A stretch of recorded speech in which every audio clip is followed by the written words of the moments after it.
Hello! আজকে হাজির হলাম আবার একটা নতুন কাজ নিয়ে। হ্যাঁ, হ্যান্ডমেড জুয়েলারি তো বটেই। দেখো, এখানে আমি একটা ব্ল্যাক কালারের বেস রেডি করে নিয়েছি পদ্ম ফুলের উপরে। আর আজকেই তোমাদের সাথে সেটার টার্সেলিং পদ্ধতিটাই দেখাবো। কী, কী ব্যবহার করব সেগুলো একে, একে দেখিয়ে দিচ্ছি। কটন বল, দুটো কড়ি আর রাউন্ড শেপের উপরে সবুজ রঙের কাপড় লাগিয়ে নিয়েছিলাম। আর একটা রেখেছি ডিপ গোলাপি রঙের টার্সেল, কিছু সিলভারের রাউন্ড শেপের বল রেখেছি। আর এটা নিয়েছিলাম একটা ওয়্যার। ওয়্যারটার সাইজটা ছিল 0.5 আর এখানে একটা B7000 গ্লু ইউজ করেছি। এবার চলো যে বেসটা রেডি করে রেখেছিলাম সেটার উপরে ছিদ্র করে নেওয়া যাক। টার্সেল লাগাবো তো, ছিদ্র তো করতেই হবে, তাই দুই সাইডে দুটো ছিদ্র করে নিয়েছি। কি দিয়ে ছিদ্র করলাম নিশ্চয়ই দেখতেই পেলে। আমি এখানে সেকটিফিনের মাধ্যমে ছিদ্র করে নিয়েছি। যে ওয়্যারটা আমি নিয়েছিলাম সেই ওয়্যারটাকেই এখানে যে ছিদ্রের অংশটা করেছি সেই ছিদ্রের মধ্যে দিয়েই ভালো করে আমি এটাকে আটকে নেব। এবার ঠিক সঠিক পরিমাপ মতন এটাকে কেটে নেবার পালা। কেটে নেবার পরেই আমি যে কাজটা করব সেটা হলো কটন বল। কটন বল দেখেছো কী রঙের নিয়েছি? ডিপ গোলাপি। কটন বলটা এর ভিতরে একটা কটন বল দিয়ে নেব। এবারে যে গ্রিন কালারের আমি রাউন্ড শেপের অংশগুলো করে রেখেছি আগে থেকেই, সেই অংশতে ছিদ্র করব।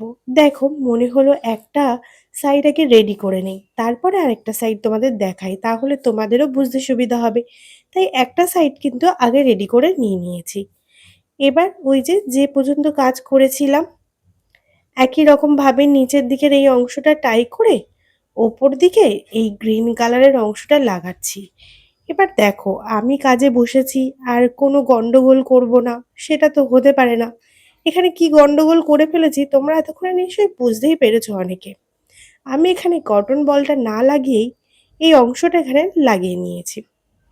তো যথারীতি পরবর্তীতে আমাকে আবার এটাকে খুলতে হয়েছিল।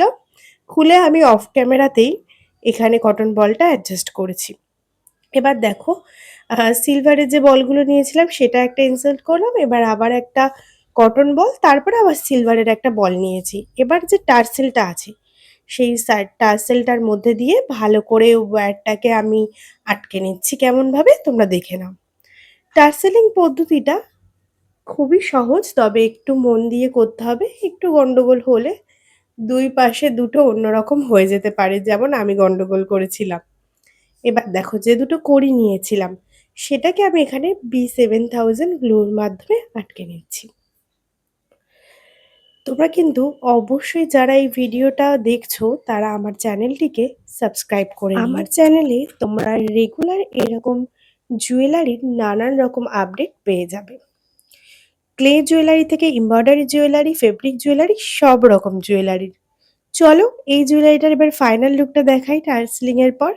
কত সুন্দর হয়েছে তাই তো? কেমন লাগছে আমাকে কিন্তু অবশ্যই কমেন্ট করে জানাতে হবে। আর যারা তোমরা এই ভিডিওটা ফেসবুক অথবা ইনস্টাগ্রাম থেকে দেখছো তারা অবশ্যই পেজটিকে ফলো করে নিও। তাহলে আজকের মতন টাটা, খুব শীঘ্রই দেখা হচ্ছে আবার।